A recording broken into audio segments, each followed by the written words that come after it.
Good morning, Trinidad and Tobago, and welcome back to PSA TV. I'm Avalon Williams. I have in studio here with me this morning, he is a former councillor for the PNM, Mr. Martin Sean Gonzales, and also he's an independent candidate. Martin, good morning. How are you? Good morning, for coming. Thank you for having me. Thank you. I've gotten a lot of calls since I've been out of the country. You know, persons have been asking me to reach out to you to get an interview to hear what's happening with you. You know, I was told you were not re-elected for the screening. Yes, you were rejected. You were not selected. If you can just tell me, you know, how do you feel about the whole situation that unfolded on that day for you?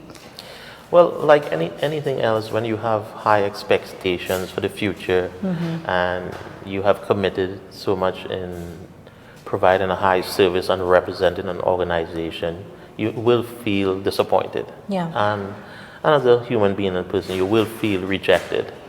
But I understand now, after a few days, I understand the level of politics, and I understand we do have a screening committee, and if they made that decision, that's their decision. I respect it, and just for the record, I'm not the only councillor that was not re-selected, you know, under the PNM. So there's many other councillors who screened and had hopes of going back to represent, and they were not selected. It's part of the process. It's part of the system of representation. I believe for future, there should be a disclaimer when you go up for a councillor. There should be a disclaimer saying you're not guaranteed to go back. Right. No, I'm serious, because there's a lot of sacrifice you will make, and there's a lot of dedication and things you will do. And all councillors who are sitting there are hoping that, yes, I will be, but it's not guaranteed. Because you never know what the screening incumbent has in mind, what direction they want to go in the future. All you have to do is continue doing your work. Martin, how many years have you been with the PNM? 6 years as a councillor. 6 years, but obviously I was a member since I was in my teens. My mom did register me as a member of the People's National Movement. And I lived overseas, and I came back here at the end of 2009, probably about 3 weeks shy of 2010. Right. And that's when I got heavily involved in community service. With this whole not being reselected under the PNM, do you think it has to do with you being so influential to the people in the community? Well, I mean, I'm hearing word on the street, you know, minister that is involved with you not being reselected and stuff like that. You know, are you some sort of threat to that person that you were not reselected? Was this a plan to have you, you know, not with the PNM anymore, now that you have gone independent? Well, you know, that's a very good question, and I hear it every day. But again, what the screening committee is looking for and what PNM direction, unfortunately, I cannot get into their minds and determine what they were thinking. And we know all how politics is. All I can say is that the 6 years I was with PNM, working under them, I respect what they have done. But I clearly believe that politics needs to have a better image, because the minute you get into politics, you're stereotyped, you're stigmatized. You know, even if I get out of politics now, I'll always have a shadow over me or a cloud over me. I'll never be able to shed that. So there it is. But when you're performing and you're really doing work and you're hearing it every day from the purchasers, from residents, from stakeholders, I have learned that not everyone is happy for you. Yes. They are not at all. That's true. All right. That's true. The person that was reselected, that took your position, was still Corey Salvon. Correct. Have you had any sort of interaction with him? And I was also told that he has some sort of connection with a minister as well, and he was funded a football tournament, you know, fundraiser, stuff like that. And you're also involved in football as well. Yes. I mean, I haven't really seen anything pushed off the floor with you in terms with football. If you could just shed some light on that for me. Well, the reason why we had to discontinue the local football in my community, we were promised funding. We were promised funding for various events and the football, and we never received it. Okay. All right. All I can say in regards to Corey Salvon, I know him. You know, I wish him the best of luck. Yeah, of course. Yeah, definitely. And it takes a lot for someone to come forward and offer up themselves. But the reason why I am running independent it's not because of my ego or what PNM has done. I want to make that clear. The reason why I'm doing this is because the people have come to me and said, I want you to continue representing us. Right. Because your work and your experience have led the way. I meet people every day stating it's the first time they know what a councillor is. No one knew what a councillor was, what he represented. I got involved in everything. I met with the police service in my area. I met with all the stakeholders in my area. You know, I demanded better for the Morocco Santa Margarita. In terms of football, though, where do you see the football headed in this country? Do you see youths involved enough in football? No, no. You know, there's an old slogan when you say no to crime. Right. But what do we want the young say yes to? True. Right? So the same thing. We want our young men to reach at a high level in football and sports, but what are we putting in place for them to get there? And out of every 10 young men who has dreams of playing football at a high level, it's probably one may even see some sort of... So we need a better development program for young men in the community that gives them that educational support, because most of the schools in the US that offers scholarship, parents have to pay at least 25% of tuition. Right. And it's very difficult when you convert US into Trinidadian dollars for average parents to do that. When you look back at the performance of the PNM, how could you assess the performance of the PNM since in office? Of course.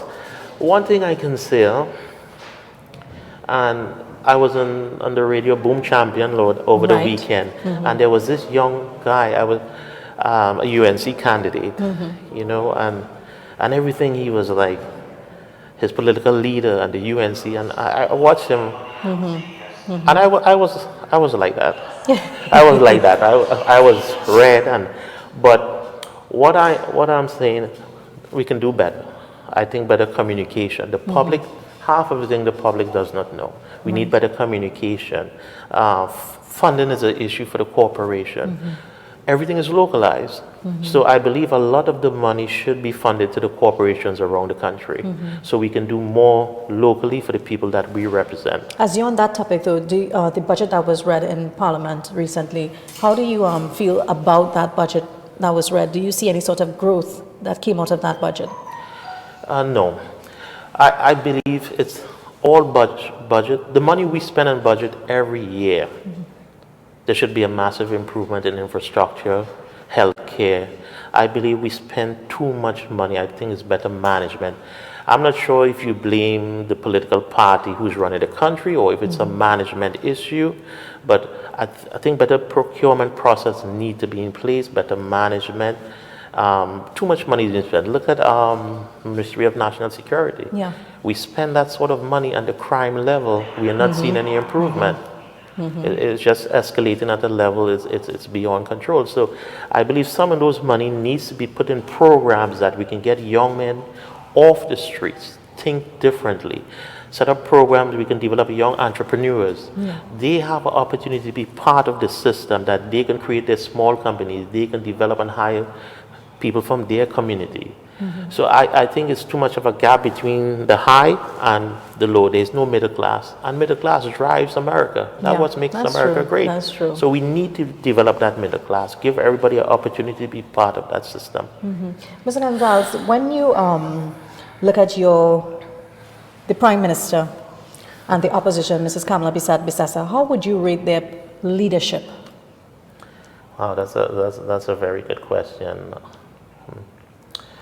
I believe the political leader for the UNC, I think she has great intentions. Right. I think she has a good heart. I watch what she does, and you remember I work with 4 UNC councillors at the corporation, and they speak about it all the time. But again, it's the team around you. You may have great intentions, you may want to do the best, but if you don't have a great team around you to facilitate your dream and your goal for the country, it will always fail. Yeah. So I think that's something to look at the team around you. Now, I have nothing but wishing my current Prime Minister the best. I think there's more can be done, and I think any leader should listen more to the people, pay attention to the people. Listen, take more advice from people around. No harsh decision should just be made. And a country like Trinidad and Tobago, we have too much wealth for where we are today.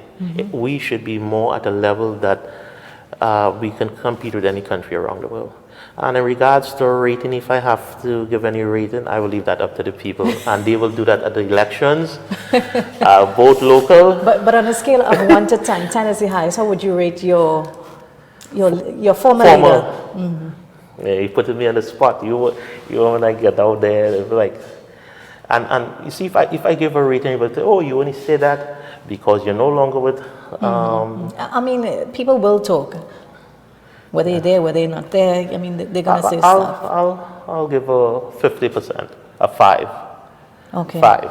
I'm 5.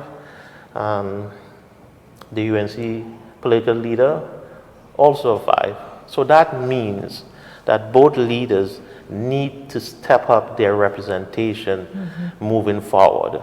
The people of Trinidad and Tobago needs to see more, and what we need to do, and in order to get the country at a different level, integrate our country together. Is too much divide with race, and that needs to stop at all levels, because we have young children in school that listen to these things. We need to show this country that everyone is one. This race issue and this segregation needs to stop immediately if we need to progress into the future. Mr. Gonzales, why is it when coming to election time, that is when you see councillors patrolling the areas? Why is it like that? Though why can't it be throughout the year, leading up? You know, you pay visits to your constituency and stuff like that. Well, in my case, I can speak about myself. That was not an issue for me. I was able to visit every day because I represented a councillor full time. I had no other job. I did have a side business, my own business, which I hand to someone to oversee. And that becomes a challenge. You know how it is in Trinidad when you give someone to oversee your business, how it ends up. So I did make a lot of sacrifice. That's why I was hoping the reform would have come in place, that councillors will have the opportunity to have a salary that will confirm they are full-time and make it financially viable, that they can commit to serve the people. 90% of the councillors that represent our region have full-time jobs. And I don't blame them. They have a family, they have needs, so they have to go to work 8 in the morning or 9. So if you have to see a councillor in the day or reach out to them, and people don't want to see your staff, they want to see you, the councillor, that's who you voted for. So I believe that is one of the biggest downfalls. We need to commit to get councillors full-time.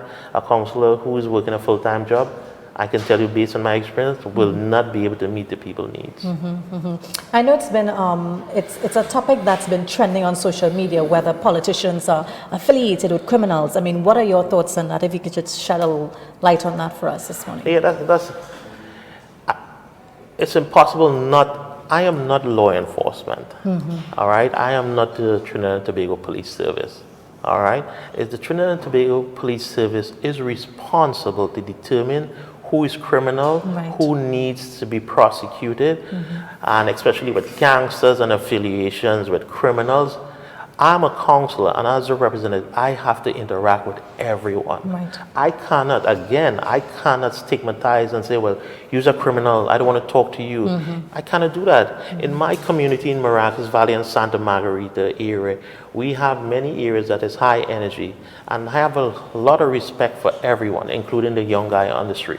So if you see me interacting with people and so-called people assume they're criminals, they may not understand that I'm reaching out to these young men and saying, why are you doing this? What can I do as your representative for you to think differently? Can I help you form a company? Because a lot of guys, I want a contract, and I will say, well, listen, you need to register a small company, you need to get VAT registered, and I will give them directive. I'll even have them come to the corporation, pick up a package. And if someone sees someone at that level come to the corporation and assume they're gang, shame on them. We should not stereotype. If we can get one young man off the street to better himself, to get away from that life, it's a victory. So I am not going to turn my back on anyone.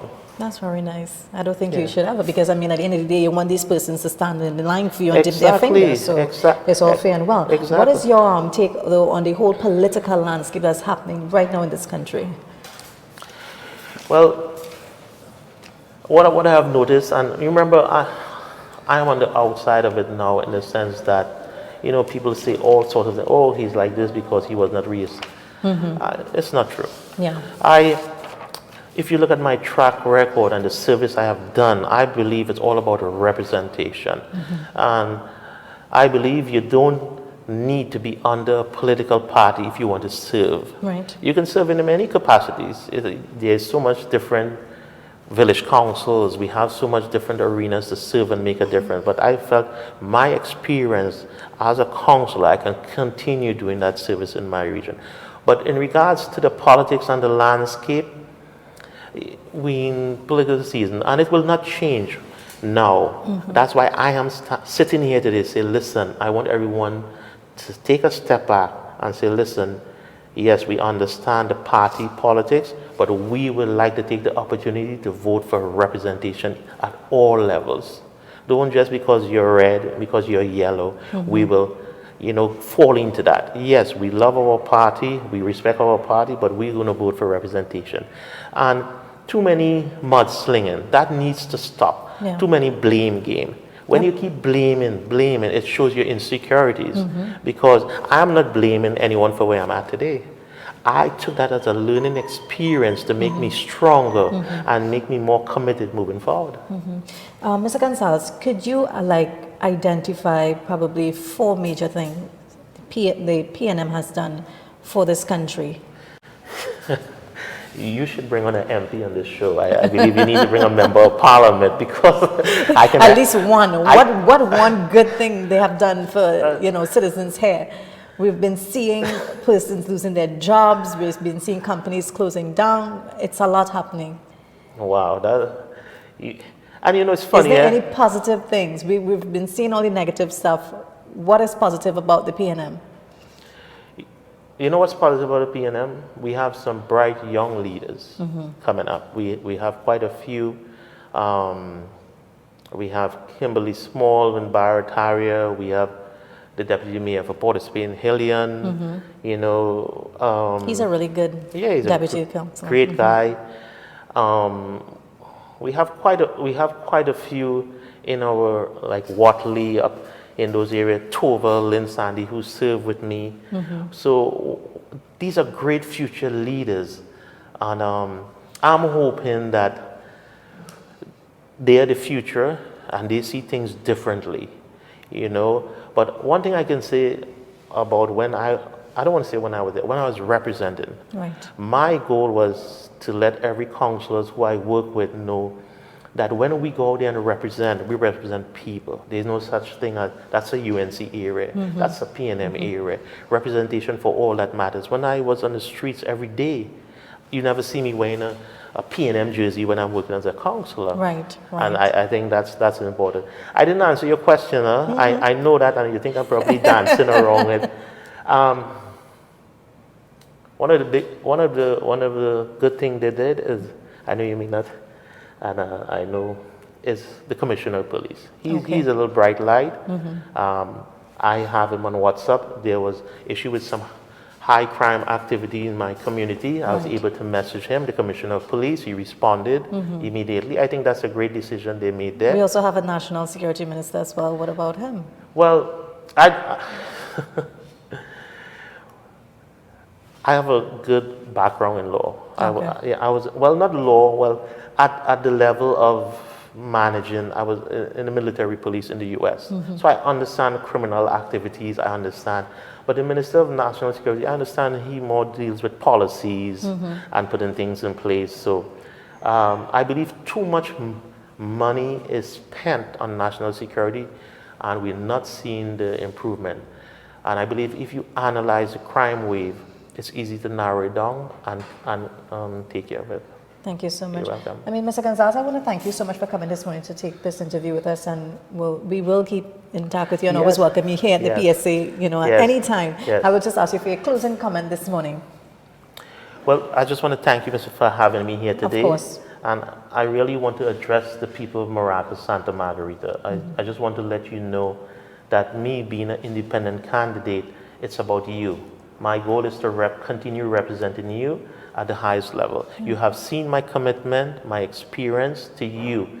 And I understand everyone's concerns with the PNM, and I want you all to understand I respect their decision, and I am moving forward to set a standard that the country will understand, and Maracas, Santa Margarita will say, here what we are voting for representation. I wish you all the best in your endeavor, go forth. I Yes. know good things will come true for you. Yes. So we have come to the end of this morning's interview with Mr. Martin Sean Gonzales. He is a former PNM councillor. Now he's going to be an independent candidate right now. So coming up next, we have a well-known political activist, better known as Mr. Wendell Eversley, is going to be joining us here in studio next. Let's just take a short break.